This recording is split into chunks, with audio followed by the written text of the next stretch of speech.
How's it going, everybody, and welcome back to Genesis Barbell. My name is TK, and today we have another episode on the mind behind the block. And the person we're going to be tackling today is Travis Gamble, one of my under 90 kilo athletes. He is getting ready for competition, and we're going to take at one of his strength blocks that is leading him to this meet. It's going to be a big one for him, so let's dive straight into it. All right, so we've got Travis's block here in front of us, and just to orientate yourself, as I always do, we've got 1 week's worth of training here. We've got week 2, week 3, week 4, week 5, and a 6th deload week. So my deloads are always the last week of every block that I set up for anyone. It's not always 6 weeks, it can be 4 weeks, it can be 10 weeks. Just depends on the athlete and what their needs are. We've got the exercises on the left here, the sets, the reps, the percentages and RPEs, possible rest times, any other specifications, tempos, and some random notes depending on what the person needs. So for Travis, just to give a little bit of background, he is currently preparing for a meet in November. So this is his last general strength block. His next block will be a peak going into competition, and for the last couple of months he's been doing very general strength, very particularly working on weaknesses, fine-tuning certain lifts and developing certain lifts, and translating from particular non-specific lifts to more specific lifts. So very, very direct transfer of adaptations from block to block. Nothing weird and eccentric like very harsh volume blocks or hypertrophy training or anything else. He was in a little bit of a deficit to drop some weight, but other than that, everything is pretty stock standard with his training. Just looking at general strength and improvements with what he's already got. So for his 3 lifts, we're going to take it one by one. Okay, so as I always do, we're going to start off with the bench. Okay, so Travis and his bench are not buddies. Okay, he definitely has had a significant struggle with his bench improving over the course of the last couple of years. It's always been a very slow process, always been an unreliable lift. Okay, he comes in, he feels trash, he does trash.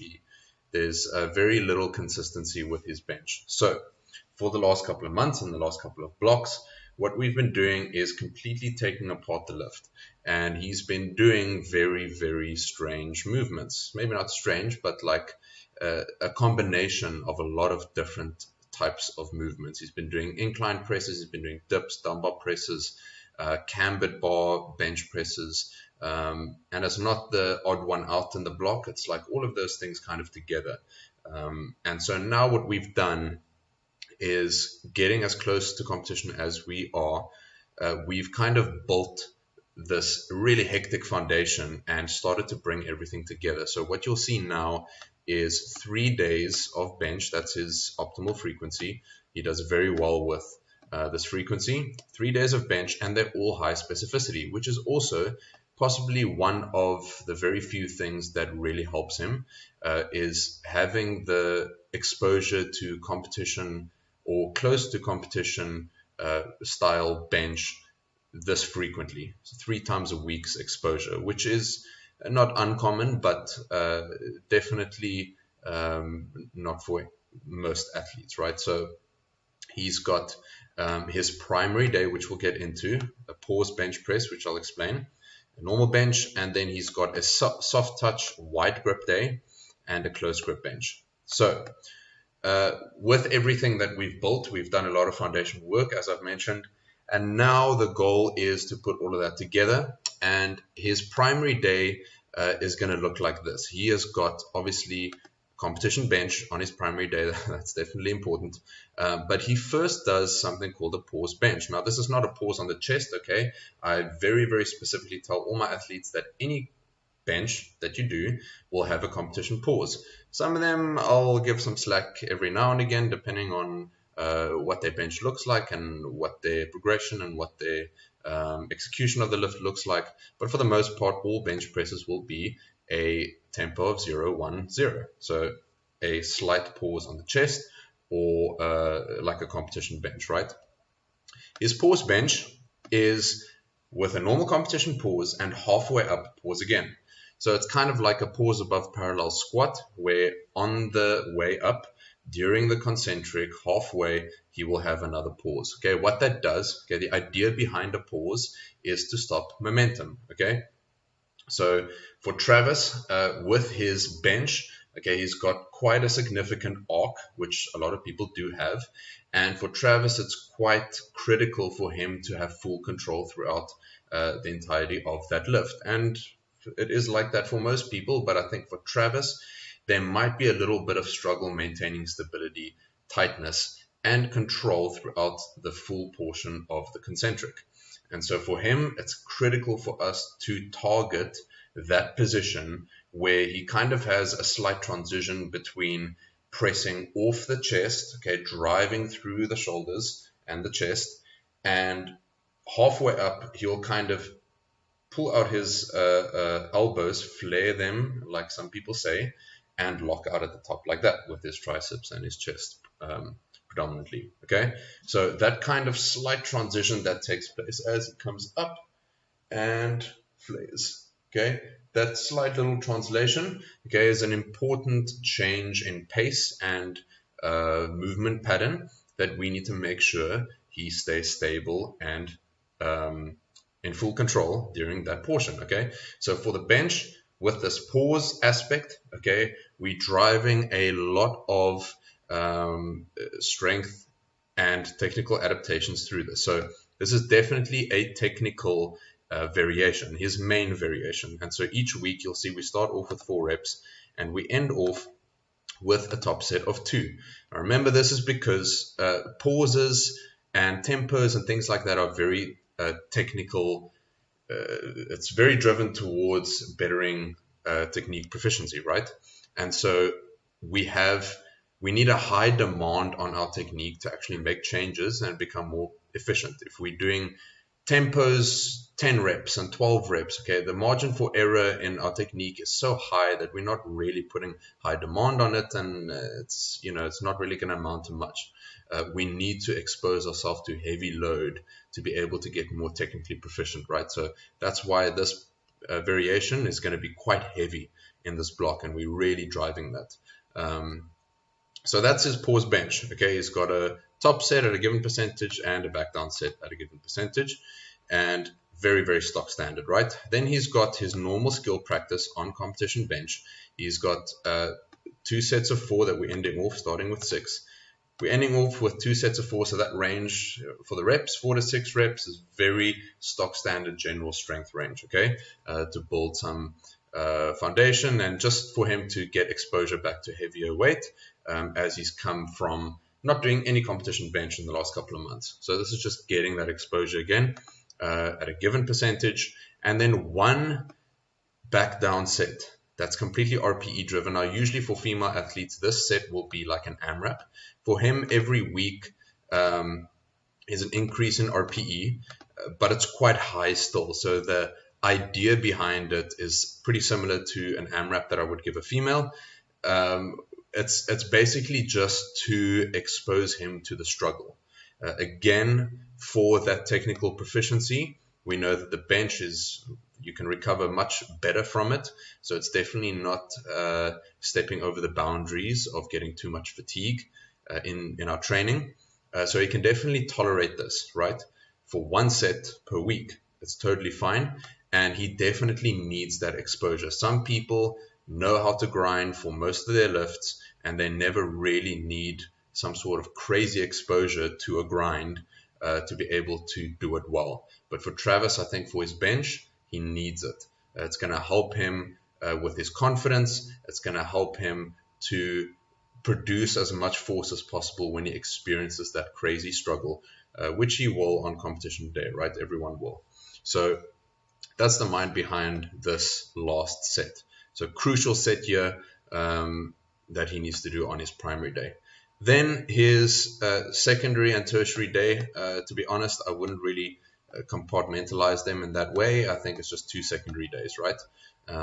So the one is a wide grip, soft touch bench. Okay, this is purely for the fact of staying tight at the bottom of the bench. Sometimes he loses position, his shoulders round forward a little bit, he closes off the chest, and he just loses tightness in his pecs. Okay, so with a wider grip, yes, it will utilize a little bit more pecs. It's the point of contact on the chest will be a little bit higher, elbows a little bit more flared out. That's just the nature of a wider grip for the most part.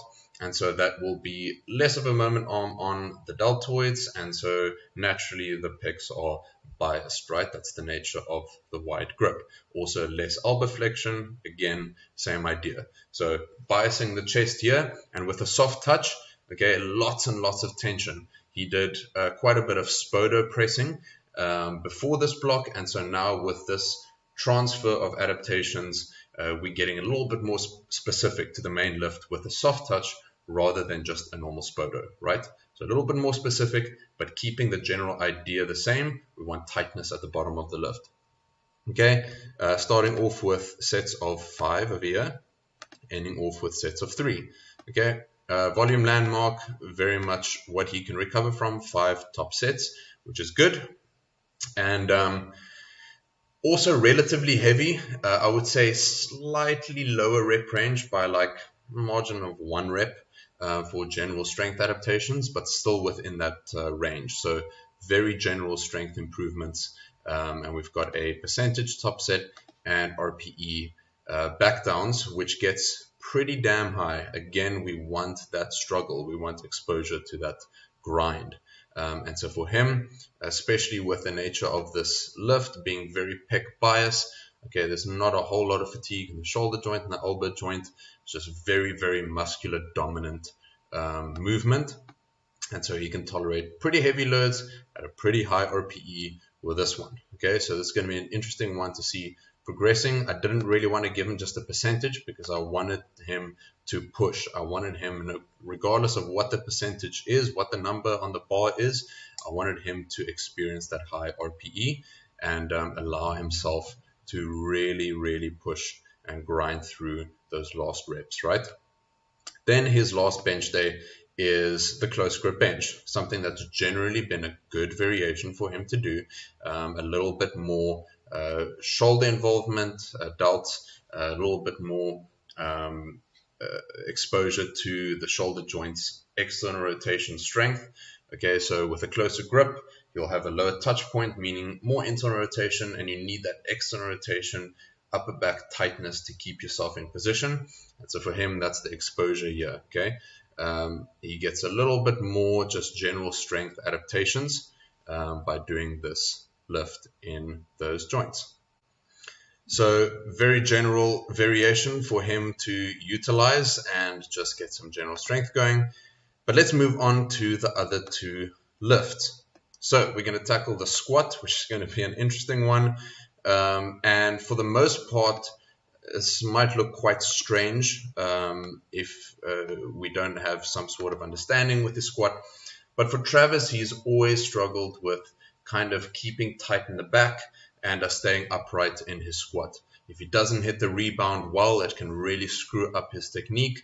His squat basically needs to be perfect. And so we made quite a hefty decision this close to competition to kind of allow him to switch to a wider stance. So for you to gain some understanding here, this wide stance squat is now his new competition squat. And where it says close stance, high bar squat, okay, that close stance is just his normal previous stance and position, right? So the wide stance is now his new competition squat. He did a lot of wide stance high bar in his previous block. He did very well with them, okay, quite like significantly, surprisingly well. And that's what allowed us to make this decision going forward. It is a very big risk. I've got no idea what it's going to amount to, but so far it is looking pretty good. So we do have some confidence. So he's got a top tempo single for his squat. Okay. that starts off with an 89.2% and ends off with quite a high percentage here. That would sit him about around an RPE 9, right? So quite a big single. Okay, again, with his squat, we need that technical exposure. A lot of his lifts are like that. Maybe not the deadlift, but his squat and bench are like, it's all about technique for him. So he needs to make sure that that is all in order.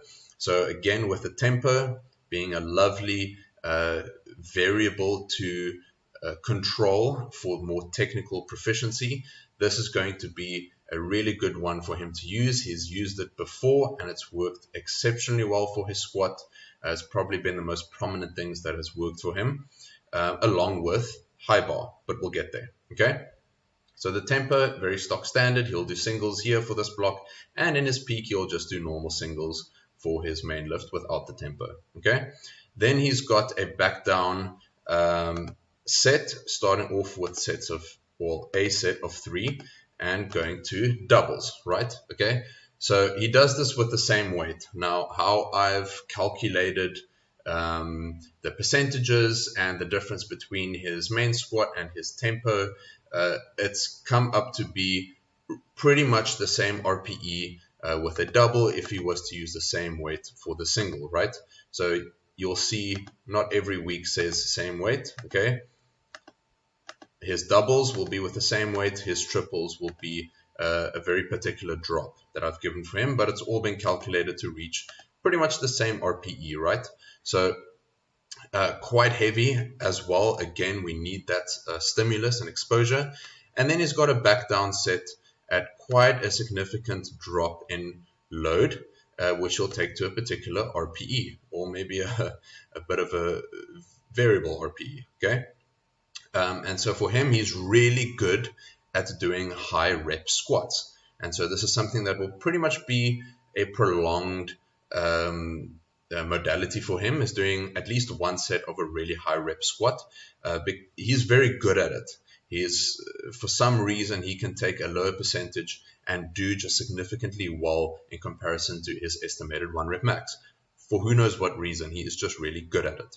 And so we want to work on our strengths and allow the translation from that to what we're trying to do on competition day, which is a 1 rep max, right? So for him, utilizing this one set at a high rep range is going to be very beneficial for him to just keep making that transfer of adaptation, right? Because it shows the potentiation or the potential for his squat, right? Now we just need to make sure we realize that potential. And so keeping this in the books every single block is going to be a pretty good idea in my opinion. So he's got the 3 competition squat, and then he's got the high bar. This is just to alleviate some pressure on the lower back, because we do have good mornings coming up, and that's a crucial one for the deadlift. And so we're saving ourselves a little bit here by taking off strain on the lower back. But also, again, his high bar has had some significant translation into his main lift strength. And so, especially with heavier high bar, and that's exactly why I gave him a slightly lower rep range for his high bar compared to a general rep range that I would give in a strength block, because the heavy exposure on the knee joint has had significant adaptations in the past for his main squat. It's allowed him to have better control in staying upright and tight against the bar, and allowed him to brace really, really well. So definitely something that we are really driving. He's got 3 sets here as well. So just enough volume to have quite a significant stimulus for him to utilize the benefits for this one. So we're going to get to the good mornings during deadlifts. That's his primary squat day. Now we've got his secondary squat day. Okay, so we've got the safety bar on his secondary squat day, and for him, this is particularly for, again, we've got a little bit more upright position in the safety bar, but also a lot of thoracic demand. So again, for Travis needing that kind of tightness in the upper back, okay, the demand of the safety bar sitting so high up, pulling down on the handles, that's a big cue for him, pulling down on the handles, Okay, it's going to be a lot of demand to stay upright in the chest, right? Big chest against the bar. And so for him, those two things are great. I could have given him a high bar. That would be more than okay and more than optimal. But I think the aspect of the thoracic demand is going to be just a slight edge for him to get a little bit tighter in his low bar.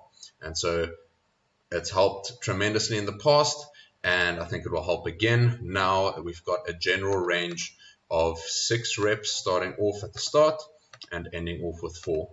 He's done quite well in the past and kind of had quite low RPEs or just done significantly better than I could have predetermined. And so we give him a RPE top set. Okay, so he can just go and do whatever he feels is going to be necessary, okay, to match what we're trying to do.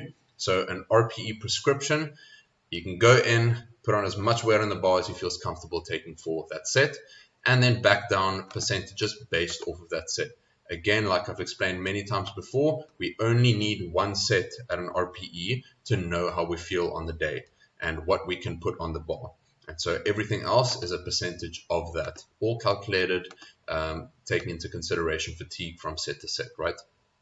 So that is the squat. Now, in terms of like accessories, we won't really ever cover accessories for the upper body. Okay, it can just get too much information that's not really all that significant, and it's going to be quite boring for all of you viewers. So we'll just tackle maybe a little bit of the lower body accessories. So Copenhagen variant, just making sure that his external rotation strength, is strong, that his adductors are strong, and that his hips can handle that low portion of the squat.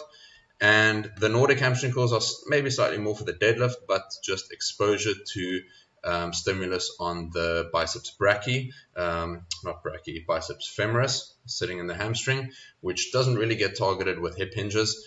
So we need some sort of hamstring curl in any block. Okay, that's a given. And obviously with the monster set that we've got here, it's quite a number of reps for him to get to, and ends off with quite a high RPE, the highest you can get, 10. And so we're getting a lot of hamstring stimulus here just to aid his deadlift, have that stimulus on the biceps femoris, and kind of just have very good integrity of the hamstrings during the deadlift, and keeping them safe.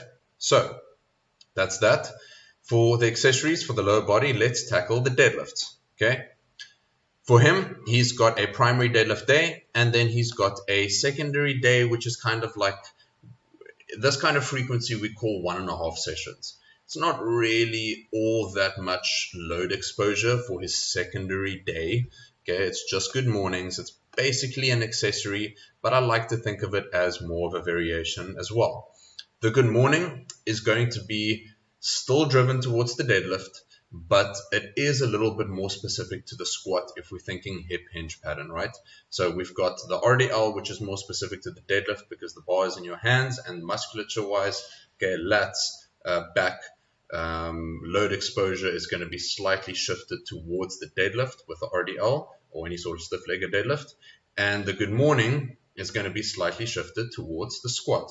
Okay, a little bit more sit back in the heels, not that you would do that in the squat, okay, but your positioning is going to be slightly different.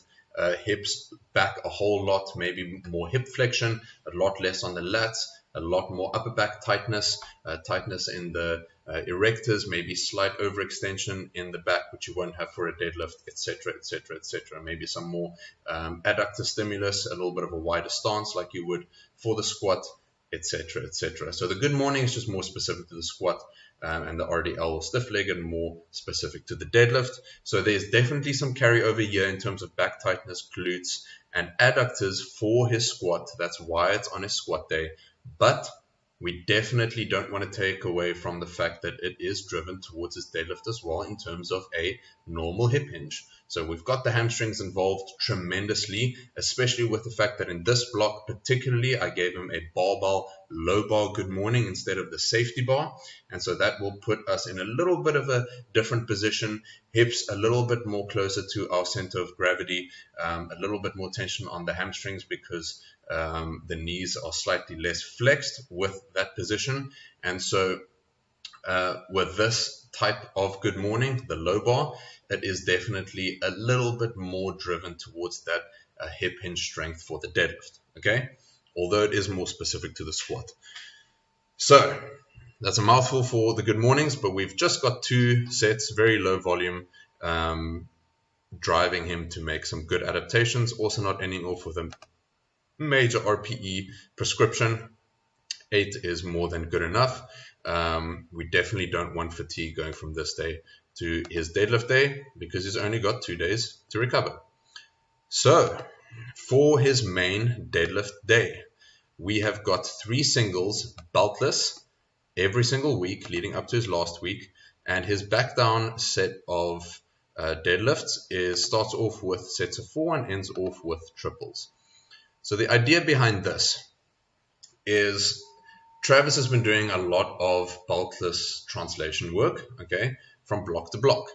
So he started off his first block in this prep doing, I think it was a beltless deficit RDL, which was significantly heavy. I think he ended off with doubles, which is quite the exposure.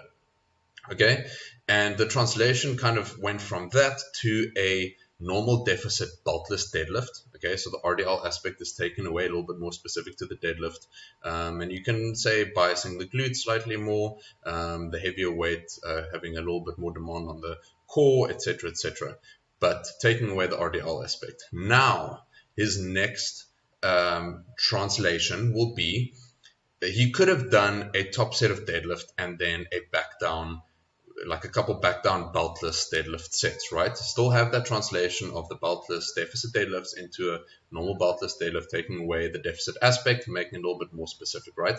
But I wanted him to do his top singles beltless. Okay, the reason why is because he will have normal deadlift singles with a belt in his peak, right? And so we don't want to do normal deadlift singles in this block because he'll run into some adaptive resistance. Eventually, he just can't add weight every week and just do heavier singles, right? And if he could add every week, he just started off with 2 low singles. So instead of giving him something like a deadlift double, which will be applicable in this block, or deadlift triple, which will be applicable, I gave him singles but beltless. So think about it like this. Making a lift less specific, you could add reps, right? But you could also change the type of lift that you do. Okay, so you can make it less specific by throwing in this beltless aspect. So he will not be handling as much load as he would for normal deadlift singles. And so now going into the peak after this block, he'll throw on the belt and he'll be able to handle more weight and he'll still be able to build his singles, right? So I wanted him to expose himself to heavy singles, but with the beltless aspect, given the translation from block to block going into this one. So he's doing really heavy beltless deadlifts with these singles for this entire block. Well, you could ask me, well, why? Why do you particularly wanted him to have these heavy beltless deadlifts instead of doing deadlift doubles or deadlift triples? Well, for Travis, he is very much an RDL style deadlifter. Okay, quite stiff legs, quite a bit of round in the upper back. And for him, I would definitely say a lot of his deadlift strength comes out of his back, right? With his very hectic hinge, like an RDL fashion deadlift, he's very leant over. And so, I mean, torso much more parallel to the floor than most people.